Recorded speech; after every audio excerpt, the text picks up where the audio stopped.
Senhor e resida sobre nós. Me diz o livro do Apocalipse. Pai, queremos abrir a porta do nosso coração nesta manhã através da sua palavra. Pai, fale conosco, Senhor, conforme falaste do povo de Israel, Santo Deus. A sua igreja precisa da sua palavra. A igreja precisa da palavra, Pai. A sua igreja precisa da palavra, Senhor. A Bíblia me ensina que no princípio eras a palavra. A palavra estava contigo, Pai. E a palavra era o Senhor, nosso Senhor Jesus. Deixa a sua palavra neste momento, Senhor. Que este amanhã seja contemplado pelo poder do Espírito Santo. Senhor, estou a reprimir todo o espírito que pode trazer, ó Deus, distração, espírito de sono, roubo de pregação, distração. Pai, em nome de Jesus Cristo, Senhor, que não tenha poder nesse momento, Senhor Jesus. O teu fogo, Senhor, acenda desde amanhã até o terminar do culto, Pai. Que o fogo carbonize, que o fogo queima, Pai, todas as câmaras, Papai, todos os espelhos, Senhor, todos os satélites, que receba fogo do Senhor, em nome de Jesus. Que o Espírito da verdade, Senhor, venha falar, Senhor, para que possamos ouvir aquilo que o Espírito diz à igreja. Em nome de Jesus Cristo, nosso Senhor e Salvador, rogamos e dizemos: obrigado, Jesus Cristo. Obrigado, Senhor Jesus.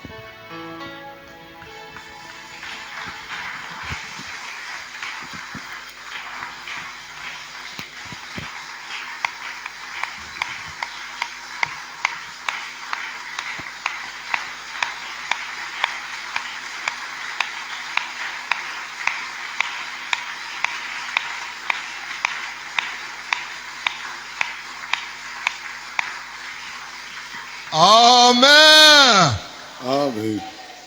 Nzambe na biso akumisama. Que nosso Deus seja louvado. Pona kosala biso ngolu na tongo ya lelo. Nos considera a graça na manhã de hoje. Tokotanga maloba na Nzambe ya mboto fanda. Vamos ler a palavra de Deus antes de sentarmos. Na bandeko baza na problème ya makolo. Os irmãos que têm problema nos pés, Soki o senti makolo esali pasi, se sentires dores nas pernas, ukoki kofanda. podes te sentar. Mais soki oza na problème ya makolo te, Mas se não tens problema nos pés, tozaka ya hotelema pona lokomo na Nzambe. vamos continuar em pé pela glória de Deus. Tokotanga Genèse chapitre 8, Vamos ler Gênesis capítulo 8, verset 22. versículo 22. Gênesis capítulo 8, versículo 22. Diz assim a palavra do Senhor: Enquanto durar a terra, planteio e colheita, frio e calor, verão e inverno, dia e noite, jamais cessarão. Palavra do Senhor. Tozaka ya otanga Jude na Nouveau Testament, Sempre em pé no Novo Testamento, vamos ler Jude, Jude chapitre 1 verset 12. Na Nouveau Testament, vamos no Novo Testamento, Jude chapitre 1, Judas capítulo 1. Jude ezali livre pene ya suka po okoma na Apocalypse. É o antepenúltimo, penúltimo livro antes do Apocalipse. Jude chapitre 1 verset 12. Capítulo 1, versículo 12. A palavra do Amwezaka Senhor. na chapitre moko. Jude chapitre 1 verset 12. Capítulo 1, versículo 12. Diz assim a palavra do Senhor: Esses homens são rochas submersas, não nas festas de fraternidade que vocês fazem, comendo com vocês e de maneira desonrosa. São pastores que só cuidam de si mesmos.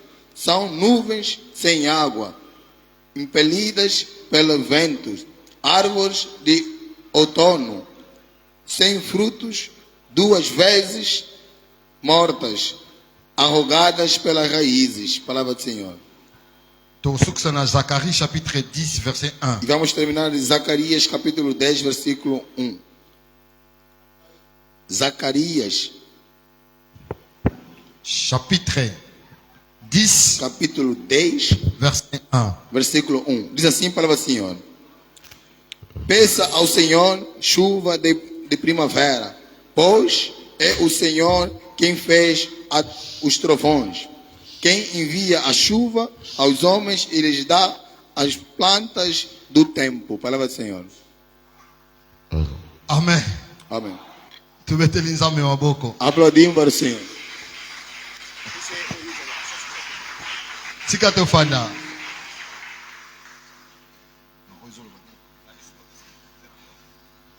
Alléluia. Alléluia. Alléluia. Amém. Pesa ndeko aza mopanzi mbote. Saúde, irmão que está ao teu lado. Pesa mbote tala ene longi. Saúde e olha para o seu rosto.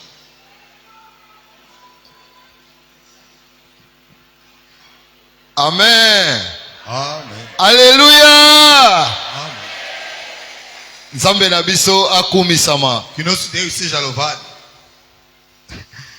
Nazoseka ndenge bandeko mingi bazoluka ba verset na Bible. Falei, muitos irmãos estão a procurar versículos na Bíblia. Bien-aimé, tozala ba Kristo elongo na Bible. Meu amado, sejamos cristãos junto com a Bíblia. Kotanga Bible na telefone. Leia a Bíblia no telefone. Yango ezopekisa yo osomba Bible. É que te impede de comprar a Bíblia. Tozala pena ba Kristo na Bible. Sejamos cristãos com Bíblias.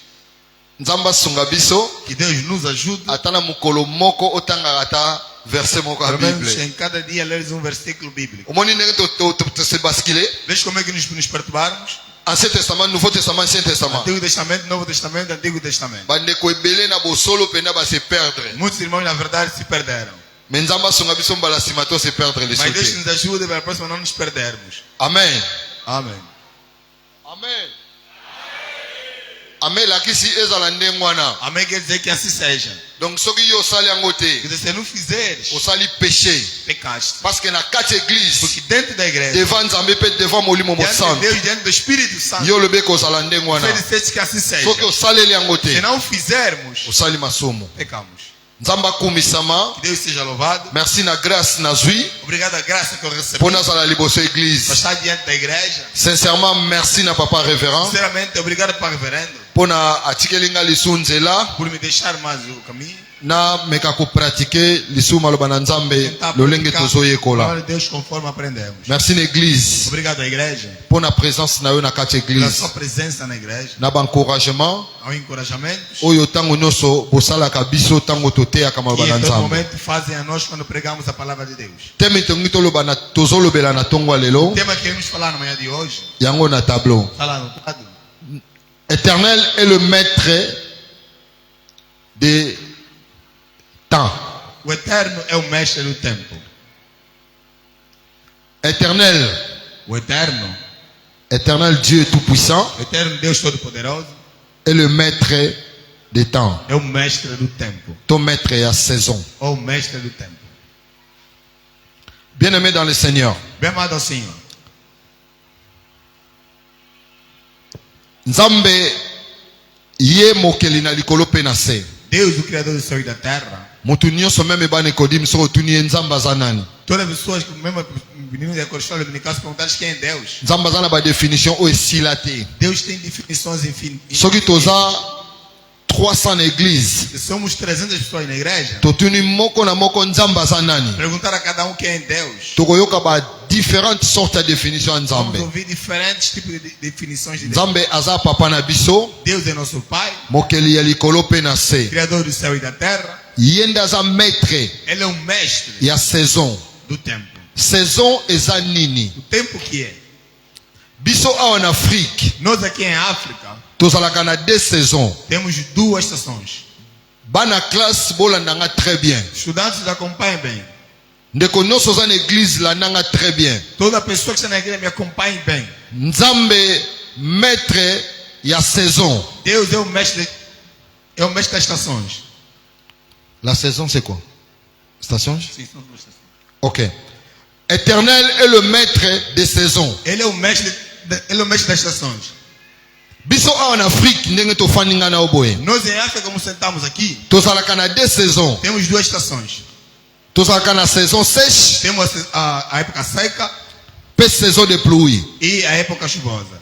Yango biso totangi na classe en Afrique. É que nós estudamos aqui em África. na Afrique tozalaka na ba saison Em mibale. África tem apenas 2 estações. Tozalaka na tango ya saison sèche na ne tobengaka tempo de Kasimbu. Temos a época seca que chamamos Cacimbo. Pe tozalaka na tango ya moi makasi. E temos tempo de muito sol, Oyo ezalaka saison sèche. que é a época chuvosa. Ok. Mais na Europe, Mas na Europa, tona ba pays mususu oyo eza libanda ya Afrique. ou outros países fora de África, Bango bazalaka na 4 saisons, eles 4. têm 4 estações. Yango mona mutu mususu alingo kende poto. Por isso, vê outra pessoa quando aqui para a Europa, To bato mususu azobeta lisolo ya poto. ou outros quando falam sobre a Europa, Parce que biso en Afrique toza na bitika obeta lisolo esika na nokoma te. porque nós africanos temos hábito de falar sobre o local que ainda não chegamos. Mais gloire à Dieu Mas glória a Deus, parce que neti biso na église na biso. nós aqui na nossa igreja, Tokomi na bandeko ebele bango baza déjà na Europe. muitos irmãos que já estão na Europa. Kuna na Europe Lá na Europa, bazalaka na 4 saisons. tem 4 estações. Na Europe Na Europa, bazalaka na 4 saisons. tem 4 estações. 4 saisons oyo eza na Europe. Essas 4 que existem na Europa Eza l'été, é o inverno. ba saison wana oyo naoloba na bino na Europe. As estações que eu me falo lá na Europa Yango totanga na Bible sikoyo. é que podemos ler na Bíblia agora. Na Bible totangi Na 3 Bíblia chapitres. temos 3 capítulos. Genèse chapitre 8 verset 22. Gênesis 8, 22. Totangi Jude chapitre 1 verset 12. Lemos em Judas capítulo 1, versículo 12. Pe totangi Zacharie E lemos em Zacarias chapitre 10 capítulo 10, verset 1. versículo 1. Na Genèse Em Gênesis, kuna toti kotanga saison na 4 saisons. lemos as 4 estações. Na 4 saisons eza boye. Das 4 são as seguintes. Première saison A primeira estação eza l'été. é o inverno. Été. Inverno. Deuxième saison A segunda estação yango tobengaka hiver. é que chamamos. O primeiro é verão, o segundo é inverno. Ok. Été O verão yango première saison. é a primeira estação. Nazotanga les 4 saisons ya Europe. Estou ler as 4 estações da Europa. Bakombo oyo nazotangela bino O oyo nome que eu vou ler para vocês eza na 3 versets oyo napesi. está nos 4 versículos que eu dei. Toza na été, Temos o verão, toza na hiver, temos o inverno, toza na printemps, temos o primavera. alléluia. Église tozalanda bolandanga pena avec beaucoup Temos que d'assurance. acompanhar com muita certeza. Toza na première saison na Europe l'été. Temos a primeira estação que é verão. Ya mibale toza na hiver. Segundo temos o inverno. Ya misatu toza na automne. Terceiro temos a primavera. Pe ya quatrième toza na printemps. Não, temos o outono e a primavera. Ok. Na 4 saisons oyo eza Nzambe mutasali yango. Das 4 estações que Deus é quem o criou, Nzambe maître ya tous les saisons. Deus é mestre das 4 estações. Na 4 saisons oyo biso toti kotanga. Das 4 que vamos de ler, Soki toza na saison ya été, se estamos no verão to toza na tango ya été. ou estamos no verão, Été ezalaka moi makasi. no verão faz muito sol. Ekotisaka journée ekotaka retard.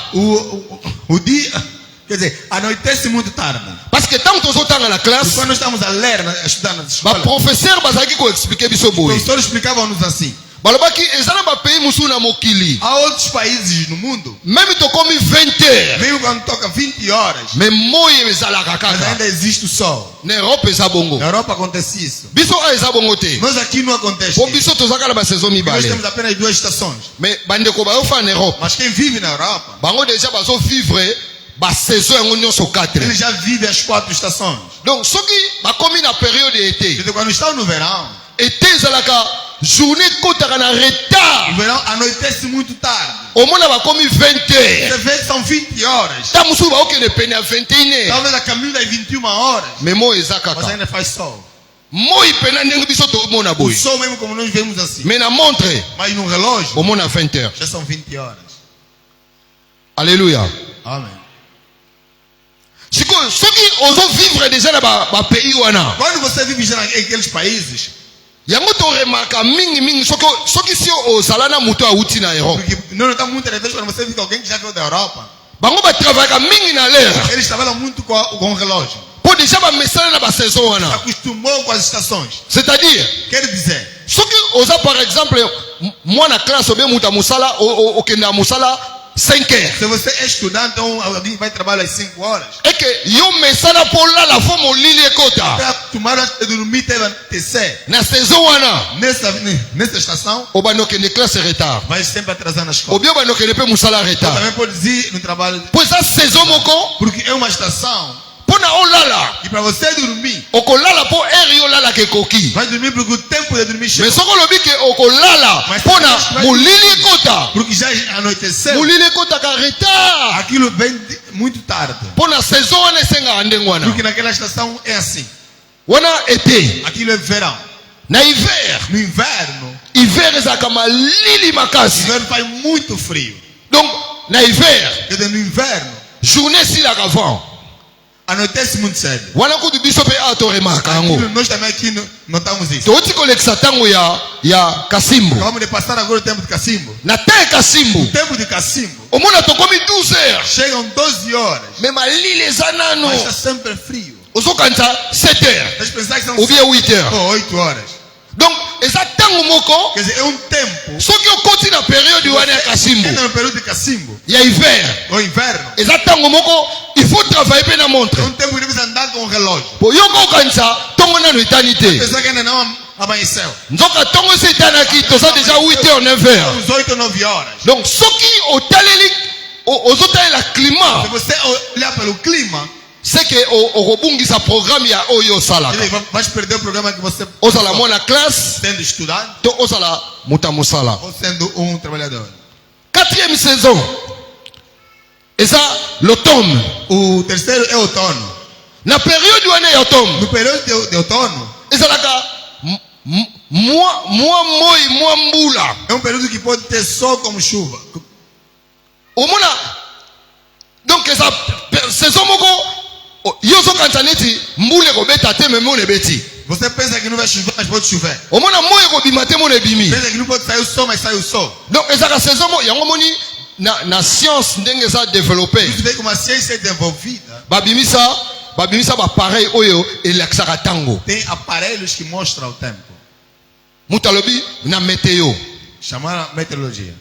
Donc mutu azotala déjà temps A pessoa já acompanha o ndenge tempo. kozala dans quelques minutes. Como será em alguns minutos. Donc mutu ayebi lokola tokomi na période ya automne. A pessoa sabe quando estamos no período de outono. De songe ndenge nabima Quer dizer, se eu quero sair, fona se préparer nazala ta na sombria me preparar, posso estar com a sombrinha. parce que na météo eyebisa nga na air boye Diz que na hora X ekozala na mwanda mambula. vai ter um bocadinho de chuva. Donc esengaka mutu fa yekola ba saison A wana. pessoa deve aprender essa estação. Pe saison ya suka E a última estação nde ezalaka printemps. é que é a primavera. Na ntango ya printemps Na primavera, ezalaka saison moko oyo bato basalaka há babilanga pessoas que cultivam. bapreparaka kobuka mbuma Eles começam a preparar. parce que bambuma Porque os frutos ezotela ezosenga babuka vai precisar que sejam colhidos. banzete echangeaka bamakasa. As árvores mudam de cor. omona bamakasa ya kala As ezokweya folhas antigas caem. ya sika ezobota. As novas vão nascendo. basaison oyo nyonso natangi As 4 estações que nós lemos. maître na yango O mestre disso. nzambe oyo yo na nga tosambeli na Deus ntongo ya que lelo. tu e eu oramos na manhã de hoje. Alléluia. Amém. Maître ya basaison oyo O mestre das 4 estações. eza ye moko Jésus Christ de Nazareth. Ele, como Jesus Cristo o Nazareno. Bien aimé, Bem amado. na vie ya Jésus Na vida de Jesus, alekisaki mpe période ya 4 saisons oyo ele passou nessas 4 estações. parce que bibliquement parlant Porque biblicamente falando, Yesu Jesus alekaki na 4 saisons oyo passou nas 4 estações mpona lelo biso tobengama bakristo. para nós hoje sermos chamados de cristãos. Jésus ntango aye na mokili Jesus, quando veio ao mundo, abandi Yesu abotami Jesus foi nascido. na âge ya 3 ans. Quando tinha 3 anos, Ntango Jésus abotami quando Jesus foi nascido, akoli crescendo, abandi musala tata começou o trabalho do Pai. asalaki 3 ans et demi Fez 3 anos e meio na koteyaka mpona pregando bamiracle para os milagres, kobikisa bamalade salvar os doentes, kobongolisa bato mitema. pessoas converterem os corações. Ezalaki ntango moko ememaki succès makasi Era um período que levou muito sucesso. ete E Verão? saison ya été A época de verão ezalaka moi makasi acontece muito sol. epermetaka moto asala makambo ezomona na polele Permite que a pessoa faça coisas visíveis. eza koede mutu akoka kopratike makambo oyo esengaka te kopratike na Ajuda a butu pessoa a praticar o que não consegue praticar de noite. yango jésus na kati ya ministère na Por ye Jesus em seu ministério. baperiode oyo nyonso yesu alekisaka Todo o período que Jesus passou, todivise yango na 4 saisons dividimos em 4 estações. ntango jésus azolekisa periode ya été Quando Jesus passava a época de verão, oremarke nyonso ezalaki facile nós entendemos que tudo era fácil. makambo nyonso Tudo. miracle Milagre. bato bazobika Pessoas sendo salvos. bato baveugle bazomona Cegos vendo. donc miracle ezosalama mingi Milagre acontecia muito. wana jésus azolekisa periode ya E été Jesus passava no tempo de periode verão. ya été bien aimé No período de verão, bem amado, ezalaka mingi na komitungisama pena te não tem muitas preocupações. mais période le plus difficile Mas o período difícil c'est l'hiver é no inverno. hiver bien aimé Inverno, bem amado. ntango tokotaka na periode ya mali tuna bandeko baza na poto Pergunta quem vive na Europa. surtout bandeko bafanda bakota bacanada kuna A pessoa que vive lá em Canadá bakomaka na batempérature moko impossible chegam a umas temperaturas impossíveis. moko mosusu namoni bakomi na température ya moins 14 Uma vez vi chegar a temperatura menos 14. wana eza lokola neti bafongoli arka É como se abrissem a água. température oyo totielaka bagelu bagelado onde colocam lá o gelo, gelado. bapeshe Peixe. mais eza température oyo eza na pays bato bazali Agora, a temperatura dentro de país. balataka bagan babikoti minene mona motu moko alati 4 bikoti O pessoal usa 4 tocas, luvas. bamanto pena do Usa mesmo os mantos. mais na periode Mas wana naquele período, bandeko na biso bafanda kuna nós que vivem lá, fo kende mosala devem ir trabalhar. soki okesala te Se não fores trabalhar, na compagnie baozwili badécision na empresa vão tomar decisões contra ti. ntango moko ezalaka très difficile São períodos difíceis. moko mosusu na otala na rede sociale Dia eu acompanhava nas redes sociais, ndeko moko na hiver irmão no inverno, azosimba bagelu boye a pegar o gelo, aoloba boye falava assim: yo moto oyo oliaka mbongo nango osakanelaka yango você que come meu dinheiro, brincas com ele. tala mpasi oyo namonaka mpo nazwa yango Olha o sofrimento que eu vejo para receber. ndenge nazotia bagelu boye Como tu has espalhado o gelo assim, nakomi deja na porte place nasalaka já estou na porta do trabalho. eza facile te Quer dizer, não é fácil. jésus mpe alekisaka ntango ya hiver Jesus já passou tempo de inverno. ntango jésus asali ministère na ye pendant 3 ans et demi Quando fez seu ministério os 3 anos, ekomaki na ntango moko chegou num período, bakangaki yesu foi preso. babeti jésus Bateram Jesus. bahumilie na ndenge moko impossible Humilharam de uma forma impossível. batiki ye bolumbu Deixaram-lhe nu. babwakeli ye soi Lhe cuspiram. bamemi ye ntina croix Levaram até na cruz. ezalaki période le plus difficile Foi período muito difícil na ministère ya jésus no ministério de Jesus. très difficile Muito difícil. basali yo nyonso bakoki kosalia ya mabe Fizeram tudo de mal que podiam fazer. wana jésus azolekisa hiver Aí Jesus passava no inverno. hiver bien aimé Inverno, meu amado, eza période moko ezalaka facile te é período que não é fácil. ezalaka difficile É difícil. très difficile Muito difícil. parce que oyebi degré ya malili ndenge koyela te Você não sabe o nível que o frio virá. jésus bakei na ye ntina croix Jesus levaram-lhe até na cruz. babaki ye na ekulusu Foi crucificado. balatisi ye casque des épines Colocaram-lhe pinhos. jésus na croix Jesus na cruz. bazobeta ye basete avant basisa kotombola ekulusu wana ntango batie jésus boye na se Antes de levantar na cruz, quando colocaram no chão, lhe pregaram. babeti ye basete Foi pregado. babeti yango na maboko na makolo ntina mipanzi Pregaram nas mãos e nos pés. jésus azokrie Jesus gritava. alobi père Disse: Pai, pardonne-leur perdoa eles. mpo bayebi oyo bazosala Que te não sabem o que fazem. jésus alekisaki ntango ya pasi Passou na tempo vie difícil na vida. me nyonso wana ezalaki mpo na nini Mas tudo era para quê?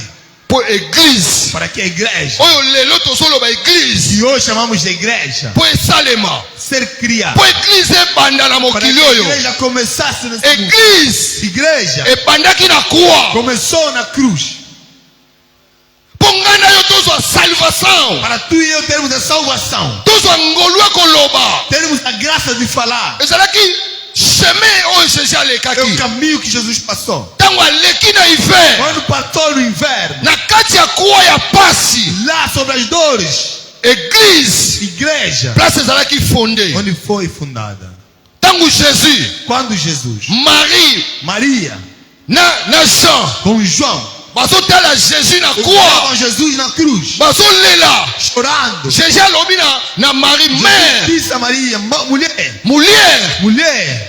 Tala mwana na yo. olha seu filho, Mwana. filho, Tala mama. olha sua mãe. Poya azalaki lisusu wana Porque te. ele não estava mais ali. 5e parole ya Jésus aloba na Segunda kuwa. palavra de Jesus falou na cruz. Alobi femme. Disse mulher, Tala mwana. olha o filho, Mwana. filho, Tala mama. olha a mãe. Place église. Onde Ezalaki fondée yango wana. Foi fundada aí ali.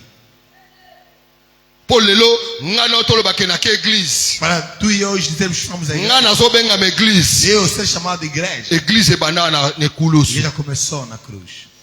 Yango mutu nyonso oyo azalaka na mission pour détruire église. Toda pessoa que tem a missão de destruir a igreja Okopanzana biso ato panzani. vai nos espalhar, nós aqui vamos nos espalhar. Vina yo Mas a sua na sia mabelo yo. aqui na terra, Ti okokufa. até morreres, Musala oyo osalaki. o trabalho que fizeste Okutana na kolo église. vai se encontrar com o dono da igreja. Yokanisaka église ndenge eza boye. Que a igreja como está assim. Soki likambo moko eyei yo olobi natikeli bango église na bango. Algo acontece, fala que não, deixa a igreja. Nga nalingi nasunga yo. Eu quero te ajudar. Lobaka Yesu. Fala, Jesus, Zwa église na yo natikeli yo yango.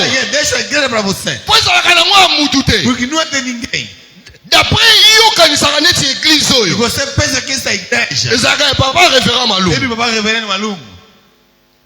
mais nayebi te soki fali nayebi soki omikosaka. Não sei se devo falar que você se mete. lelo nazo explique o clair. Hoje te explico claramente. Kolo église. O dono da igreja C'est Jésus-Christ de é Jesus Nazareth. Cristo Nazaré.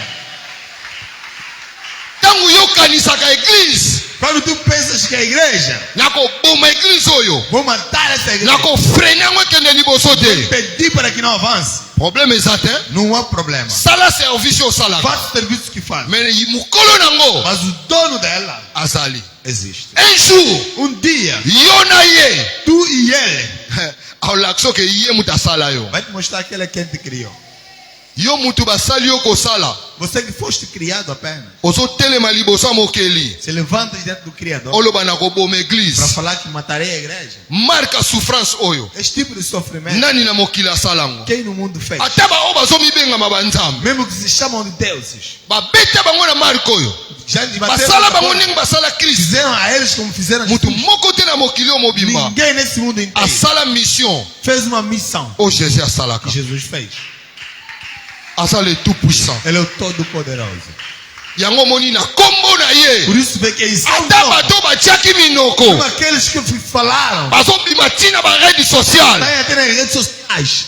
balobi bolingi kaka koloba yesu yesu yesu. Você não sabe quem falar Jesus. bozolekisa bata na bino. Vão passar o vosso tempo. bien aimé Bien, na mokili oyo ti No ozovivre mundo como você vive, nazobondela yo. eu te peço, kolandaka oyo bato balobaka não te. siga o que as pessoas dizem. landaka oyo maloba na nzambe nde Siga o que a ezoloba. palavra de Deus vai dizer. mpo oyo bato balobaka O que as pessoas falam, basanzaka na bango. eles mudam. soki totali bato Você ebele vê muita gente, oyo bamibengaka banzambe na mokili oyo. Deus aqui nesse mundo, ntango alinga kufa quando queriam morrer, akomi devant la mort. chegou diante da morte, achange palavra mudou as palavras. alobi nzambe azaka nzambe. Deus é Deus. oh kasi yo olobaki yo nde mutu Tu nzambe. disseste que você é Deus. sikoyo lokola aza kosi mokili Já mentiu o mundo. place ya kose repentir Quando foi se arrepender, yo kozala te. você não estará. ntango mosu oyoki kose repentir na europe Também foi se arrepender na na Europa, asie na Ásia, na amérike na América. akomi mpe na kufa. Se torna próximo à morte. alobi Ele diz: nzambe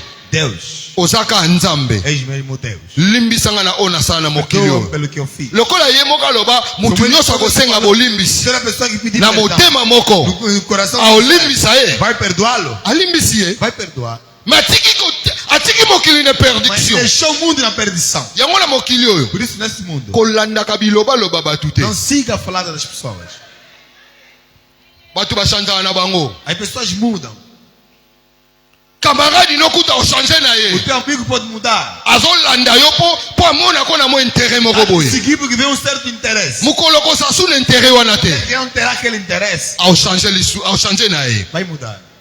O mona peno so benga eko. Vem você ele chamar. Mona obi mokili Vai falar olumu. tangu nazo mona mbongo. Quando via dinheiro. Tala batu pene na Olha ngai. as pessoas próximas. Lelo na kweya. Hoje eu caí. Batika ngai. Me abandonaram. Oyebaki te. Não sabias? Bien aimé. Bem amado. S'appuyer na ona maloba na Nzambe. Apoia-se na palavra de Deus. S'appuyer na kati ya Bible. Apoia-se na Bíblia. S'appuyer na Jésus. Apoia-se em Jesus. Ato kwei. Mesmo que Ato cair, mati. mesmo que subir, Yatikala ka Nzambe. ele continua a ser Deus. Incomparable Dieu. Comparável Deus. Bakokanisaka ye na mutu Não te. igualam com ninguém. Yaboyaka mutu te. Ele não nega ninguém. Na Bible. Na Bíblia, Balobi azalaki camarade ya Lazare. disseram que era amigo de Lázaro. Me mukolo Lazare azobela. Quando Lázaro ficou doente, Yayaki te. não veio. Bayebisi ye. Falaram, Maître. mestre, Lazare. Lázaro Azokende na kokufa. aí a morte. Yayeba ye na ye. Ele sabia. Abi marque ya intimité oyo naza nango na O tipo de Lazare. intimidade que eu tenho com Lázaro. Esenga nabisamela mpo na ye na maladi te. Não é preciso que eu ore para ele em doença. Marque ya intimité yanga na A Lazare. intimidade que eu tenho com Lázaro. Eza makambo fose kwa. Ele teve ressuscitado. Ntango Lazare akufi. Quando Lázaro morreu, Camarade aye. o amigo veio. Camarade yango nde nani? Quem é o amigo? Jésus Christ de Jesus Nazareth. Cristo Nazareno. Le vainqueur ya Golgotha. Vencedor. Bayebisi ye mokonzi. Falaram, mestre, Lazare lá aza deja na kati ya bakufi. já está sobre os mortos. Azopola. Já apodreceu. Ayebisi Marie. Disse Maria, Nayebisaki yo eu te. não te falei Ke. que Soki yo ndimi. você crê, Okomona mikamwa na Nzambe. verá o milagre de Deus. Wapi Lazare? Wapi Onde está litombo? Lázaro? Onde está tu? Babi mokonzi tokundaki Nós awa. enterramos aqui. Abengi ye ka na kombo. Chamou-lhe em nome. Lazare. Lázaro. Tala moninga na yo. Jésus azala mi fidèle. Olha, Jesus é amigo fiel. Alandaka tina Ele kufa. segue até na morte. Baninga twana bongo na mokili. Os amigos que temos neste mundo, Biso nyonso toza asi tokenda funeral. todos nós estamos aqui e assistimos o funeral. Biso nyonso tosalaka nga mpe nasalaka. Todos nós fizemos isso, eu também faço. Soki tokomi devant libulu. Quando chegamos diante da cova, Ntango moto akufi. quando alguém morre, Nanu tokendi na libulu te. ainda não levamos ele na cova. Eleleli na biso ezalaka nde Nós mosusu. choramos de uma outra forma. Ntango tokóma na kati ya cimetière. Quando chegamos no cemitério, Devant libulu. diante da cova, Maloba na biso echangeaka. as palavras mudam. Mon amigo, Camarada mamãe, vai bem. que nem malamu. Toloba yango te. Não falamos isso? Okende ka malamu. Vai em paz. Moninga oyo ozopesa confiance à O 100%. amigo que você confia 100%, Lobi amanhã aosimba pao. vai pegar o pau, Aozwa mazelo. vai pegar a areia Aosopeli yango boye. e vai derramar por cima. Soki lelo asopeli yango boye oswana. Se hoje ele está tirando você, Mais eza na mokolo moko. mas haverá um dia Aosopeli yango. que ele vai colocar. Yo kuta oloba su te. Você nem vai falar mais. Otiaka boye. Estarás assim. Ta mosusu kota bwaka ye kutu kote elongi. Talvez onde ele jogou é próximo ao rosto. Mais Jésus Mas Jesus, atotie boye. mesmo colocares assim, Ye ele aza mopanzi. está ao teu lado. Ya ayebi ntina kati ya bakufa. Ele sabe até lá sobre os mortos. Eza kota kuna. Ele já entrou lá. Na troisième saison. Na terceira estação, Na troisième saison. na terceira estação, L'automne. outono, Jésus. Jesus, Ntango bakitisi ye na kwa. quando ele tiraram na cruz, Ake na kati ya batie na lilita. colocaram lá num túmulo, Na kati kuna ya lilita. lá sobre o túmulo, Akendaki su mission ele mosusu. foi numa outra missão.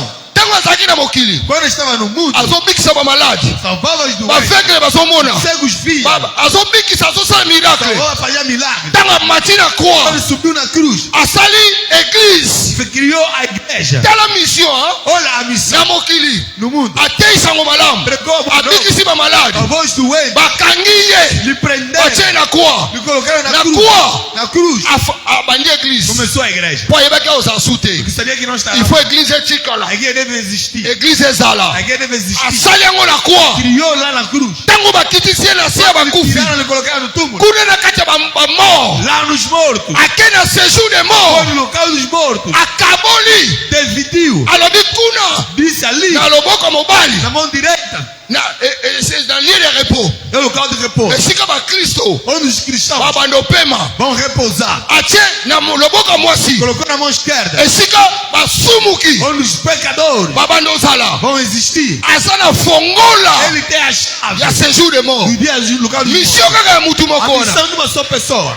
Tango na 4e saison. Quando chegou a quarta Le estação. printemps. É lá no na primeira. Yesu asekui. Jesus ressuscitou. Tango Marie na Jean. Quando Maria e João. Bai Kristo ebisi bango. Cristo lhes disse. Mama tala mwana tala Mãe, mama. olha o filho olha a mãe. Nakobanga wana. Aquele medo. Bakendaki tina chambre haute. Foram no quarto alto. Bakebombana. Foram se esconder. Po bazobanga. Porque temiam. Bakoboma bango nde baboma Pode Jésus. ter mortos como Jesus. Mais tango Yesu Mas quando akitina sia bakufi. venceu os mortos. Asali service Fez wana. serviço. Asilisi. Terminou. Asekui. Ressuscitou. Tango asekui. Quando ressuscitou. Molimo mosantu. O Espírito Santo. Akiteli bango na chambre Venceu haute. neles no quarto alto. Babimi. Saíram. Babandoteya. Começaram a pregar. Tilelo. Até hoje.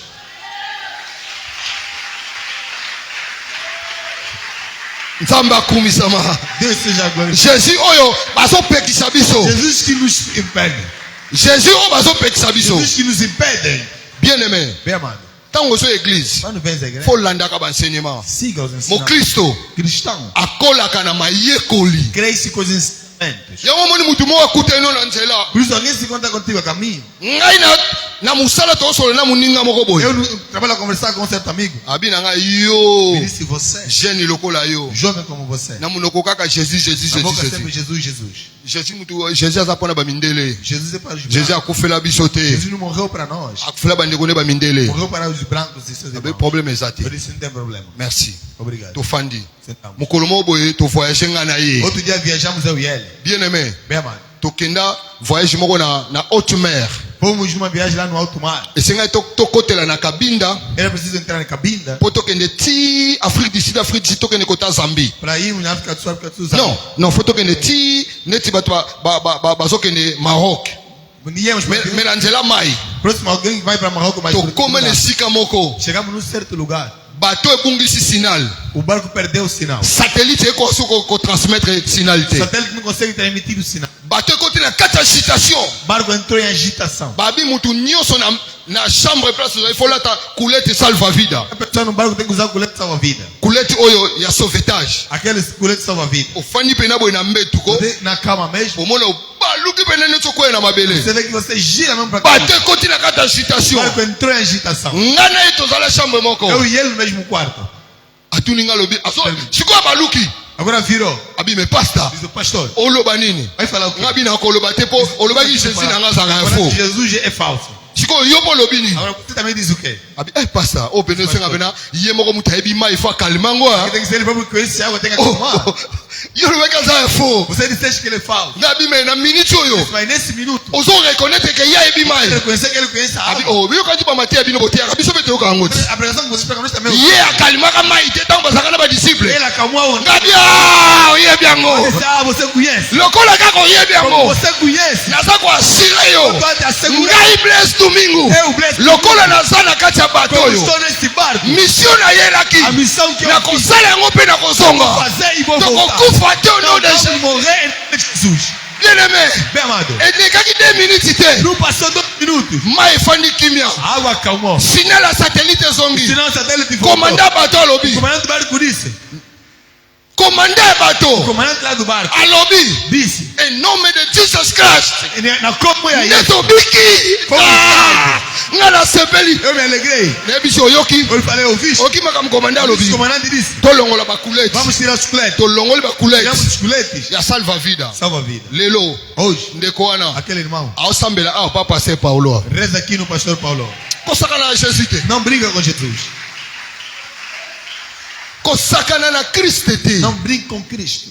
Soit oyebi ye, Ou lhe conheces, soit oyebi ye te. ou não lhe conheces. Eza simple. É simples. Soit Ou oyebi Jésus oyo sambelaka. esse Jesus que você ora, ou bien oyebi ete. ou não lhe conheces. Alors na bandeko nyonso bayebi ete. Agora, a todos os irmãos que não lhe conhecem, Nazo convidar bino. eu vos convido Koyebisa bino boye. a vos dizer assim: Ndenge tozoteya. como estamos a pregar, Yo na motema na yo. você em seu coração, Banda koloba Seigneur Jésus. você dizer: Senhor Jesus, Na pesi yo motema na ngai. te dou o meu coração. Ko banda lelo. A partir de hoje, Banda kotambusa bomoi na ngai. comece a cuidar da minha vida. Yo komona miracle ko na vi na yo. Verás o milagre que virá na sua vida. Kolanda mokili ezoloba te. Não siga que o mundo diz. Depuis biso tobota mitina age o kaka ngana toza nango. E que fomos nascidos até a idade que nós temos. Toyoke belé na mokili. Ouvimos muito nesse mundo. Makambo mingi pe toyoke eza nango alokuta. Muita coisa que dissemos também é Mais mentira. oyo maloba na nzambe loba Mas que falam, Deus fala. ekosaka te Não mente pe ezaka lokuta te. e não é de mentira.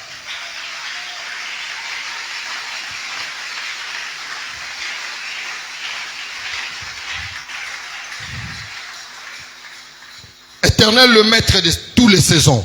O Eterno é o mestre das 4 estações. Nzambe oyo tozosambela Deus que nós oramos, aza maître ya basaison nyonso. Ele é o mestre de todas as estações.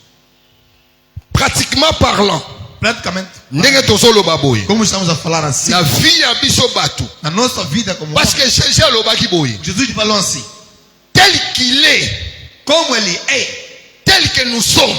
e como nós somos. Pesanga amen. Diga, meu irmão. Yesu mutu alobe maloba Jesus é na quem falou. ndenge ye azali Como Ele é ndenge biso mpe e tozali como nós somos. elakisi nini Quer dizer o quê? lokola ye alekaka na vie ya 4 saisons Como Ele passou numa vida de 4 estações, biso mpe na mokili oyo nós também neste mundo tokoleka na vie wana. passaremos nessa vida. Vi na yo A tua vida, eza na seri moko ebrillaka makasi, há uma série que brilhou muito. nyonso eza otambola kitoko. Tudo marchava bem. Obanda olekisa saison ya été Passavas num tempo de verão. ekomi na ntango moko boye Chega num período, rien ne marche, nada mais. osala boye ozonga omata okita Sobes, desce, rien, nada. oluka libala Procuras o casamento, rien, nada. oluka kobota Procuras filho, rien, nada. osala bosali ba prière Fizeste orações, rien. nada. C'est l'hiver. É o inverno. Mais yeba bien que ozolekisa hiver Que depois do inverno, eza encore na 2 saisons oyo etikali, faltam 2 estações restantes. eza na automne Falta o outono, mpe eza na printemps. falta a primavera. bolamu kaka nasepelaka na nzambe A bondade que eu me alegro com Deus, vi nyonso oyo alekisaka ngai toda a vida que me faz passar, ezalaka kaka mpo ye nzambe é akumisama. para Ele Deus ser glorificado. C'est pour cela É por isso, nzambe azolekisa na bavie oyo nyonso Deus vai passar nessas vidas todas, eza mpo na gloire ya kombo na ye. para a glória do seu nome. sikoyo eloko ezosala pasi, Agora, o que cria eloko ezosala pasi, que os criadores, biso na mokili nós no mundo, tolingi kaka saison moko, queremos só uma única estação. tolingi kaka tobrillaka. Só queremos brilhar. nzoka tous les 4 saisons, Enquanto que as 4 estações, tous les 4 périodes, os 4 períodos, tous les 4 attitudes, as 4 atitudes, kolo nango eza nzambe. o dono dele é Deus. Nzambe mutu asala yango, Deus é quem fez. nzambe mutu asala yango. Deus é quem fez. eloko oyo na ngai nabenda conscience na yo, Que eu queria puxar a sua consciência, nalendisa yo na ntongo ya lelo, exortar na maneira nayebisa yo boye de dizer assim: nyonso oyo yo ozolekisa tudo que tu passas eza éternel te, não é eterno. eza na suka nango, Tem o fim. eza na suka nango l'église, Tem o fim, igreja. mpo kolo nango eza nzambe, Porque o dono é Deus. kolo nango kolo basaison wana nyonso eza O nzambe. dono dessas todas as estações é Deus. Ntango ozolekisa basaison wana Quando passas essas épocas todas, yeba yango eza éternel te, saiba que não é eterno. eza na ntango nango. Tem o seu tempo. Nzambe nde mutu asala yango. Deus é quem fez. eloko eza très important, O que é muito importante, biso nyonso mpe toyebi yango. todos nós sabemos. Chaque saison Todas as estações ezalaka na lolenge elateli nango. têm a sua vestimenta. Amen. Amém. Chaque saison Todas as estações ezalaka na habillement nango. Tem as suas vestimentas. Soki toza na période ya été. Quando estamos no período de verão, Neti boy tobandi kokota na moi. começamos a entrar agora no verão. Babilamba oyo ya kilo makasi. As roupas muito pesadas Ezalaka na mode te. não ficam na moda. Pe yo moko soko lati yango ozala leste. Quando você usa, não vai ficar à vontade. Na mokili ndenge tozala boye. No mundo como estamos assim, Soki moi eza makasi. quando tem muito sol, Omona mutu moko alati jaquette ya cuir. alguém usa certo blazer de couro. Omona yoko tute mutu olati yango. Não é você que usou, Mais ezosala motema pasi. mas dói no coração. Obi yango ndeko penda.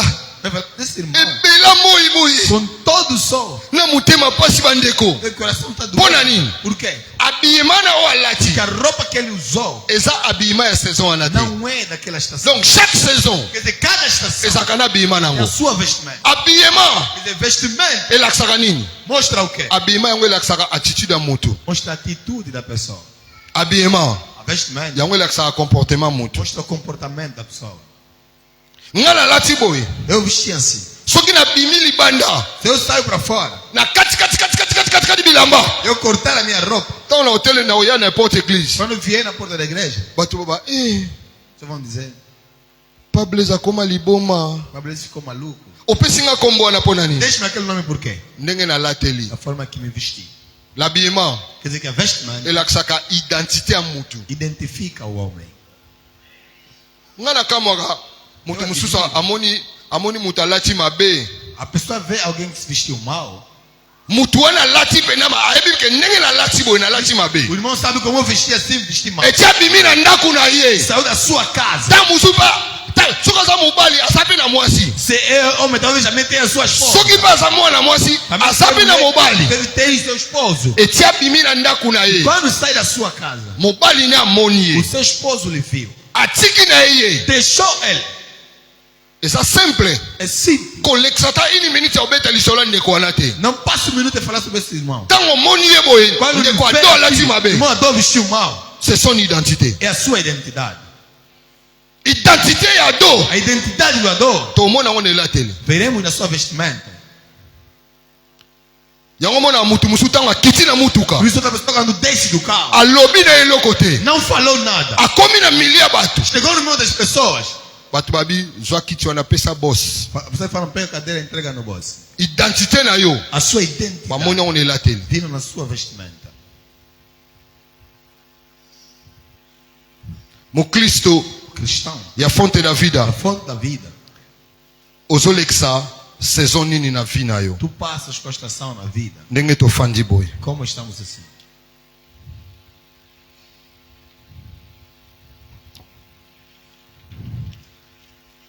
Alléluia. Amém. Alléluia. Amém. Na Bible Na Bíblia, ezala ndeko mona sepela ne mingi Joseph. há um irmão que me alegro muito com ele, se chama José. Joseph nzamba lotisi ye ndoto. Deus lhe deu um som Ke bandeko ne bazali kokata matiti que os seus irmãos cortavam, olha, na kati ya bilanga. lente da lava. Basangisi ba matiti wana nyonso. Juntaram todas aquelas, Siko matiti wana nyonso basangisaki. todas as outras que eles juntaram. Oyo ya ye O dele ezalaki na katikati estava sobre o centro. ya bandeko na ye. Os seus irmãos Ezokweya tout autour na ye. curvavam-se ao redor dele. Ntango ayebisi ndoto wana pa bandeko. Quando falou isso aos seus irmãos, Ndoto ebimili problème. ele criou problema. Bandeko babi Joseph. Os irmãos disseram, José, Donc ezolakisaka biso tongumbamela yo. devemos curvar diante de ti. Hein? Yo petit na biso asuka. Você é o nosso caçula. Avant dernière. Antes do último, Osoloba yoloti ndoto É biso que sonhar. ba matiti na biso liboso na biso ngumbama que ngumbama. as nossas ordens se curvam diante de ti. Yaloba ezanga te. Não é só eu. Ezaka ndoto. É só um sonho. Nzambe mutu apesi nga ndoto Deus é wana. quem me deu este sonho. Ba grand frère nyonso basangisi makanisi. Todos os irmãos juntaram-se. Babi petit oyo. Disseram esse culto. Foto tosali mabe. Devemos lhe fazer mal. Bazwi Joseph. Pegaram José, Bamemi ye na zamba. levaram-lhe na mata. Basali oyo bakokaki kosala ya mabe Fizeram badindisa ye na aquele libulu. mal, colocaram-lhe no Batika ye kuna na kati ya libulu no wana. buraco. Ekomi na ntango moko baye kozwa Joseph. Eu num período viram tirar José. Babi lokola nzela wana bato baleka basomba bato. C'est naquele caminho como passa as pessoas que como Foto teka Joseph. devemos vender José. Bazui Joseph bateki ye. Pegaram José e venderam. Joseph bateki ye. José foi vendido. Bakena ye lokola esclave. Levaram como escravo. Akomi kuna baniko sana na ndako ya mukonzi. Foi lá trabalhar na casa do rei. Azosala. Trabalhava. Mwasi ya mukonzi. A esposa do rei Azalaki osokola. banhava. Alingaki Joseph aya esika ye azalaki bolumbu. Queria que José viesse onde ele estava nu. Joseph akimi. José fugiu. Tangu Joseph akimi. Quando José fugiu, Mwasi ya mukonzi akayebisa mukonzi. a mulher do rei falando, Mosali otelinga awa esclave wana. o escravo que você colocou, Alingaka koma mobali nanga tosa na assemblée. queria se deitar comigo. Bazui Joseph batie na Pegaram prison. José e colocaram na cadeia. Joseph na prison. José na cadeia, Balatisi ye bilamba ya ba prisonnier. lhe vestiram com uma vestimenta de prisioneiros. Bien-aimé dans le Seigneur. Bem amado ao Senhor. Et comme il na mukolo moko, Chegou certo dia mokonzi aloti ndoto. que o rei sonhou, Ayebisi bato mayele. disse ao sábio Balimbola ye ndoto. que interpretasse um sonho. Bakoki kolimbola ndoto wana te. Conseguiram interpretá-lo. Tangu bayebisi mokonzi. Quando falaram ao rei, Eza na esclave moko totia na ao prison. escravo lá na cadeia, Ye azala molimo wa nzambe. ele tem um espírito de Deus. Alimbolaka pe bandoto. Interpreta sonhos. Soki tobengi ye, E chamarmos akolimbola ndoto para oyo. interpretar estes sonhos. Mokonzi atindi. E mandou, Abibo kebengelanga Joseph. vamos buscar José. Yoka bien-aimé. Ouça, minha mãe. Joseph na kati ya prison. José na cadeia, Joseph tangu neno azalaki na bandeko. quando estava com os irmãos lá, Tango azoyebisa bango likambo ya ndoto. quando falava sobre ele, falava sobre o sonho, Mpo na ye ezalaki succès. para ele era um sucesso. Aloti likambo azoloba bango librement. Quando algo falava livremente, Joseph azolekisa albani olekisa periode ya ete. ele passava num período de verão. Tango ndoto wana Quando aquele sonho ekrele problème. criou problema, Ndoto wana ememi ye na ele hiver. levou no inverno Joseph na prison. José na cadeia, Innocent. inocente, Asali ne eloko não te. fez nada, Ne batie ye na prison. mas foi colocado na cadeia. Tango mokonzi Quando o rei ayoki lisolo ya Joseph. ouviu as notícias de José, Alobi bobengelanga Joseph. disse: chamem José. Tango babengi Joseph. Chamaram José. Eloko ya liboso Joseph asalaki. A primeira coisa que José fez, Joseph alongoli bilamba ya prison. tirou as vestes de prisioneiro Alati bilamba e mosusu. vestiu uma outra roupa. Bien aimé. Bem amado, Nzambe soki alongoli yo na periode moko boye. Deus quando te tira num certo período, Alingo mema yo na periode mosusu. quer te levar num outro. Eloko nzambe azalaka nango na vie ya O mutu. que Deus tem na vida do homem Ezalaka la foi. é a fé. Nzambe Deus azalaka na besoin ya foi ya mutu. precisa da fé. Joseph José, na vie na ye. na sua vida, Ti bazonyokola ye. mesmo sendo castigado, Azalaki na confiance. ele tinha Mpe confiança azalaki na foi. e tinha a fé. Ke nzambe oyo amonisi ye ndoto oyo Deus que lhe mostrou aquele sonho akomema ngo ntina accomplissement. vai levar até no cumprimento. Ntango bazwi Joseph Quando pegaram José, balingi bamema ye epai ya irão Farao. lhe levar ao faraó. Eloko ya liboso A primeira coisa, Joseph alongolaki kazaka ya José prisonnier. tirou o casaco de prisioneiro. Mpo na nini alongoli kazaka prisonnier? Por que tirou o casaco de prisioneiro? Mpo ayebaki azokende olimbola ndoto. Sabia que estou aí interpretando. Ayebaki ke nazokende okutana na Sabia mokonzi. que vou me encontrar com o rei. Alongolaki doute kati na ye. Tirou a dúvida nele. Azwika elamba ya baprisonnier. Pegou a roupa de prisioneiro. Atiki yango na prison. Colocou, deixou na prisão. Joseph akati mandefu. Cortou as suas partes. Ayebi ke nazoke ekutana na mokonzi. Sabe que vou me encontrar com o rei. Eloko oyo ememaki Joseph. O que levou José? Eloko oyo abosanaki O que te. ele não esqueceu Ezalaki kondima. é a fé. Abi ndenge naokende boye. Disse: como eu vou? Naoke Assim, ekutana na vou mokonzi. me encontrar com o rei. Nzambe oyo ngai nasambelaka. Deus que eu oro. Aosalela ngai. Vai Mpo me na nini? encontrar. Mpo na ye mutu alakisanga ndoto wana. Porque ele é quem mostrou. Aloba isso. ndoto oyo Por isso esse sonho. naloti Que eu tive. bandeko na ngai nyonso Todos nossos irmãos. bamatiti na bango ezogumbama Mas é, liboso ya matiti na ngai. curou um acidente. Joseph akei tie pa roi. José foi até o rei. Bakutani na roi. Encontrou-se com o rei. Roi ntango amoni Joseph. O rei, quando viu José, Eloko nini ekopaki na mbomo ya roi? o que chegou na vida do rei, Roi azalaki convaincu. o rei foi convencido. Bien aimé. Bem amado, Esika oyo mutu azokende na kondima. onde a pessoa vai com a fé, Place nyonso kokende. Todos se estão de fora. kondima oyoke nango A fé que tu levas ekoma ntina niveau convaincre place yoke chega ao nível de convencer onde tu musala ofo esalaka esse trabalho que tem ememaka conviction tisika yango a ozokende convicção onde tu vai. ntango joseph akei Quando José foi, akutani na roi encontrou-se com o rei. roi akomi convaincu mutu ondenga ye boye O rei foi convencido que esse homem como veio aolimbola ndoto vai interpretar a sonho. ntango roi ayebisi ye Quando o rei disse para ele, réellement joseph alimboli yango realmente o José interpretou. à travers kolimbola wana Através da interpretação, yango emema ye joseph tina élevement levou José até no akomi premier ministre en ele se tornou égypte primeiro-ministro do Egito. ntango bandeko na ye baye basali badémarche nyonso esenge mpo bayokutana baya na kati ya E egypte fizeram aquilo para vir até o Egito. mokolo ya liboso Primeiro dia, ntango bayebisi bango ke premier ministre moto akoyamba quando o bino primeiro-ministro vai vos acolher, bango nyonso todos eles bangumbami baixaram-se. ekoki te ekoki te Cumpriu-se ou não? yebisa ngai ekokisami to ekokisami Ou não te se cumpriu?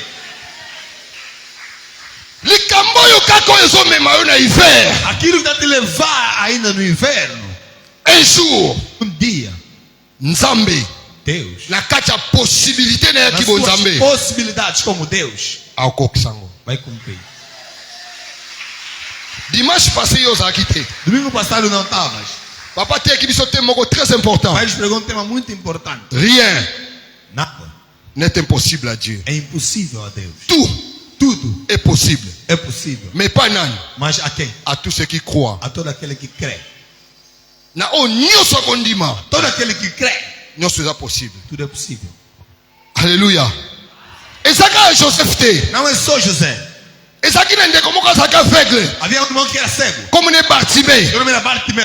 bartime Bartimeu, ntango ayoki yesu azoleka quando ouviu Jesus passando, aveugle afandaka boye cego sentado na mwa kwe moko boye no cantinho, atuni bato perguntou às pessoas. makelele boye ndenge nini ye azomona te Ele não via. babi jésus azoya Jesus está vivo. abi moto naluka ye A pessoa que eu procuro é esta. ye amonaka te Ele não vê, ma aluka jésus mas procura Jesus. ntango jésus azoleka Quando Jesus passava, asanti penaki makolo ya bato ko sentiu mesmo o pé. ekomi pene ebele kote na ye Agora há muitas pessoas no seu lado. bartime agangi Bartimeu gritou: agangi mwana na dawid Filho de Davi, mwana na dawid filho de Davi, yokelanga mawa tenha pena de mim. so wana ekomi pa jésus Aquele som chegou a Jesus. eloko etindaki bartime aganga O que mandou Bartimeu gritar ezalaki foi era fé. azalaki na confiance na ye Ele tinha moko confiança nele ke próprio. soki nakangi E se eu gritar, naza kuna ntina te bato bayoka to bayoka depois te que a pessoa me ouve ou não. me nga soki nakangi Mas se eu gritar, yesu ayoka Jesus ouvirá. agangaki Gritou. ntango agangi Quando gritou, bartime ntango azoganga Bartimeu quando gritava, objectif ya foi wana ezalaki o nini objetivo da sua fé era quem? abi nga kaka soki kaka tipo ayoki nga E se esse gajo se me ouvir, nga fo namona eu tenho que ver. ntango jésus ayoki Quando Jesus ouviu, abi botika yaya disse, deixem que ele venha. bartime atelemi Bartimeu levantou-se. ntango atelemi Quando levantou, eloko ya liboso ezalaki nini a primeira coisa o que era?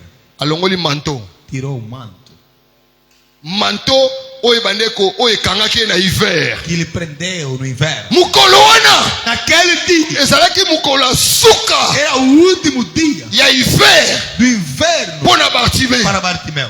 abi loko wana azochange climat Como tu a mudar de clima. ntango nakokota na printemps Quando eu vou entrar no bamarka manto oyo esse tipo de manto, ekotaka te na saison wana naquela sessão, atiki yango deixou isso akei e foi. atuni ye olingi nini O que você quer? abi nalingi Isso eu namona quero ver. mona Veja. bartime amoni Bartimeu viu. manto etikali O manto ficou. jésus krist eka wana Jesus oyo baopekisa biso Aquele está nos proibido. tala makambo asala Olha o que ele faz. bartime amoni Bartimeu viu. bien aimé Demanda. yo oyo okoti na église Você que lelo hoje. eza na période nyonso oyo ozolekisa na vino nga peut-être nayebi te Tudo pelo que você passa na sua vida que eu não sei. eza na makambo A coisa oyo se etindi yo já te mandou otika nokuti kosambela deixar de orar. me lelo Mas hoje, nga na ye nayebisa yo eu vim te dizer: hiver o inverno ezalaka mpe na suka nango tem o seu fim. lelo ndenge totelemi awa Hoje, como estamos aqui em pé, mwana na Dawidi filho de Davi azawa está aqui, azotuna yo está a te perguntar: olingi nini o que queres? siko eloko oyo kokende nango mpa na O ye que você vai levar a ele c'est la foi. é a fé. Merci. Betela Yesu maboko. Aplaude para Jesus. Eloko oyo kokende nango mpa Jésus Vai levar a Jesus, po atuna yo porque ele vai te perguntar: c'est la foi. é a fé. Bien aimé, Bem amado, foi eza facile te fé não é fácil. batumi babakako nala kondima Muita pessoa que não tem fé, nzambe asalelanga Deus vai fazer, vai operar. moto aza na foi Só que tem fé. soko asambeli Quando ora, na nsima osambela depois de orar, aotikala su ndenge azalaki te já não vai ficar como ele estava. eloko nini esalaka O bongo que é que faz isto? ezalaka É doute dúvida. chrétien Cristão oyo atambola na doute que anda com a dúvida aza incrédule é incrédulo. foi Fé esalisaka bato makambo oyo Faz oyo na uma mokili pessoa- na miso ya bato faça coisas que nos olhos nus tomona yango liboma vemos que é makambo maluco. foi oyo O esalaka que a fé faz? yango bible epesi yango bien définition ya foi Disse na Hébreu chapitre Hebreus 11 capítulo 11. babi la foi Disseram que a fé c'est une ferme é uma assurance firme certeza na oyo tomoni te daquilo que ainda não vimos, mais tokroire mas cremos. donc foi Fé eza na makambo moko esalaka faz coisas que oyo na miso ya bato eza impossible entendeu? As pessoas é impossível, mais foi etinda yango mas a moto fé torna-o. batime afandi Bartimeu viu. oyebi tani batime azalaka Faz quanto aveugle tempo que ele ficou cego? awumelelaki aveugle Ele demorou como cego. mais jour wana Mas naquele dia, ntango ayoki ke jésus moto quando azoleka Jesus é que está a passar, abi jamais Disse, nga eu, ndenge naza boye como estou assim, nga fo namona tenho que ver. nga nakoganga Eu vou gritar. yeba jésus ntango bandi otambola bato bazalaki ebele Quando andava, havia muita gente. yakangi Gritou: mwana na Dawi filho de Davi, mwana na Dawi filho de Davi. jésus ayoki Jesus ouviu. eloko ezozanga na O église que falta na igreja c'est la foi é a fé. tala nayebi so eloko Olha, eu moko vou te dizer uma coisa: secret segredo. bandoki Os bruxos, mpo babanda osala na domaine na bango ya kindoki para operar no seu domínio de feitiço, bayiba kondima oyo biso bakristo tozalaka nango roubaram a fé de que nós cristãos temos. yango monaka ndoki Por isso vê que o bruxo, na kindoki na ye na sua bruxaria, azwi soso pega a galinha. landa très bien Fica landa muito bem. ndoki Bruxo, azwi soso pega a galinha, apesi ye kombo ya mutu dá-lhe o nome da pessoa. limbisanga so kombo yango ekali ari ya yo hein? Perdoa-me se o nome vai calar que é teu. te apesi ye kombo micro Deu o nome, desculpa, de micro. mpo na yo aloba kombo no ekomi o papa diaka na linga anga te ndeni alobika ngai Como é que só me escolheu? bandoki Bruxo, bazwi soso pegaram a galinha, bapesi ye kombo micro deram o nome de micro. bazwi micro Pegaram o micro. bakende ye na kindoki na bango bazwi soso wana Pegaram aquela galinha. babi na ye yo micro Disseram: você, micro, ndenge oza boye como estás assim? vino ebebi Tua vida está mal. obanda otambola Vai estar andando ale bazwi mbeli e pegam a faca, bakati ye kingo cortam o pescoço. ntango soso azotya boye Quando a galinha vai saltando, mutu place azali a pessoa onde está akomotya mpe boye também começa a fazer aquilo. bazwa fua wana mpa na biso Pegaram aquela fé em nós. siko biso moko bakolo fua Nós, os donos da fé, toli kopratike yango te não queremos praticar. oza malade Estás doente, osambeli oraste, au nom de jésus em nome de Jesus, malade doença, nazobimisa estou yo a tirar. otika nzoto Abandone o au corpo. nom de jésus christ de Em nome de nazareth Jesus de Nazaré. na nsima Depois, place na osukisela yango oyo onde eu vou- na nsima depois ya kosambela de orar, pesa nzambe action de grâce dê a Deus ação de graça. action de grâce Ação de graça. eza kokumisa nzambe Glorifica a Deus. yebisa nzambe seigneur Senhor, merci obrigado. nsima na ngai kosambela Após de orar, yo osaleli ngai me miracle operaste milagre. yango nakumisi kombo Por na isso yo glorifica o seu nome. ntango moto atuni yo Quando você te pergunta: mama aboni mamãe, como estás? obisi ye naza malamu Já estou bem. mpo na nini Por quê? mpo osambelaki Porque já oraste. osambelaki mpo na nini Oraste por quê? mpo ozalaki na kondima Tinhas fé. yango wana babengaka foi Isso é que chama-se fé.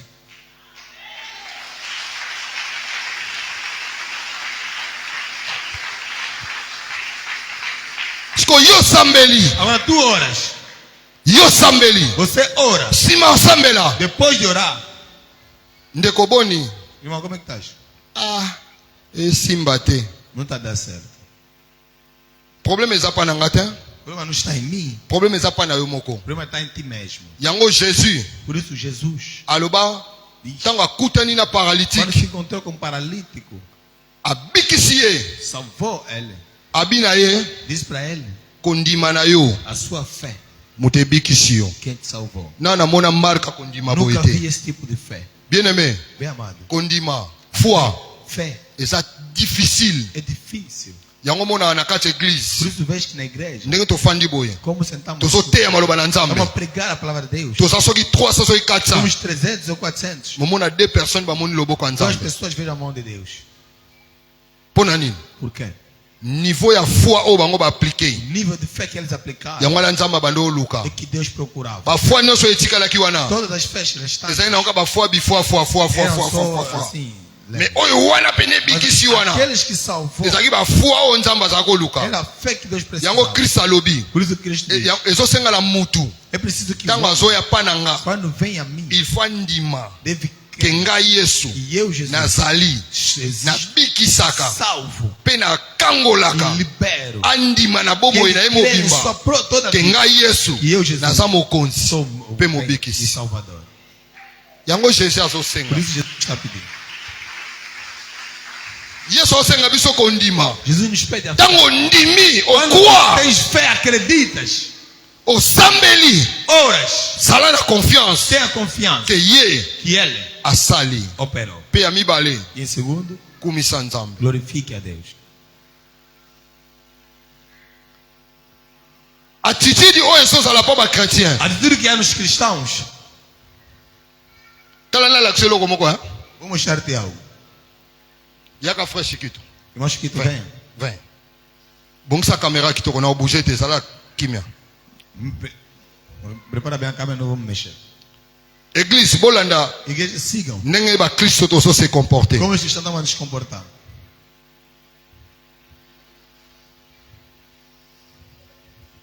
Na amoni. Quem viu? Pesa mai. Dá água. Frère Chiquito azoya Irmãos que tu está a vir, na ti azoya boye. enquanto ele vem, Aye na église. aqui na igreja, Na bokele bidon. lá tirou o bidão. Bidon yango ne koyi na se. O bidão caiu. Wana sorti ya liboso bakristo. É o primeiro tipo de cristãos. Tala basorti mibale ya bakretien. Olha os dois tipos de cristãos. Bango mibale bazo Os église. dois estão a vir na igreja. Bazofanda mpe ndenge tofandi. Sentam como nós sentamos-nos. Mokristo ya liboso. Primeiro cristão, Yango wana sini nasali. é o sinal que eu fiz. Tala ya mibale. Olha o segundo. Pesa bidon. Dá o bidão. Nangi na bwakolo bidon po yamba. Quero te tirar o bidão para você receber. Ha? Nangi na bwakolo bidon po yamba. Quero te tirar o bidão para você receber. Omoni attitude asali. Vê a atitude que ele fez. Nana moni. Quem viu? Nangi na bwakela ye bidon po yamba. Quero lá tirar o bidão para ele Nangi na receber. bwakelo bidon. Omoni nanga tse maboko na ye. Quando ele colocou as mãos, Na bwaki bidon. para não tirar o bidão. Deuxième sorte ya chrétien. Segundo tipo de cristão. Bakretien oyo nyonso mibale baza na Esses église. dois cristãos estão na igreja. Maloba na Nzambe ezoteyama. Olha, Deus deve ser pregada. Tango toteyi. Quando pregamos, Yango wana ekoyaki na se. caiu. Ya mibale. O segundo, Nanu maloba na Nzambe ekoyi te. ainda não caiu a palavra de Deus. Atie deja maboko boye. Já colocou as mãos. Aza prêt Já está pronto po yamba. para receber Pe bomba e para yango. guardá-lo. C'est ça la sorte de chrétien. Esse tipo de cristão. Aza prêt. Ele está pronto. Parce que tango mate elingaki banda. Quando queria começar a pregação, Programmer alobaki. o programador falou. Tokomi na tango tolingi toyoka maloba na Queremos ouvir a Nzambe. palavra de Deus. Mutu na mutu Aquela asambela. pessoa Mutu ora. na mutu pa Aquela asambelaki. pessoa orou. Maloba na Nzambe Mas te a yabi. palavra de Deus foi pregada, Mais koyi na se. mas caiu. Tango tokobima. Quando saímos, Yango yokaka marque a se témoignage. você ouve os testemunhos, Église olobi kongo epona bato. essa igreja de salvação escolhe pessoas. Soki lobiko ezwaka yo te. A observação não te atinge. Maloba na Nzambe ekoyaka ndenge nini na vi na yo. Glória a Deus, como é que cai na sua vida? Ya mibale. Em segundo, Bato wana oyo lobiko eponaka. as pessoas que aquilo Maloba escolhem, na Nzambe mpe ekoyaka ndenge nini na glória a bomoi Deus, na também bango. cai como em suas vidas.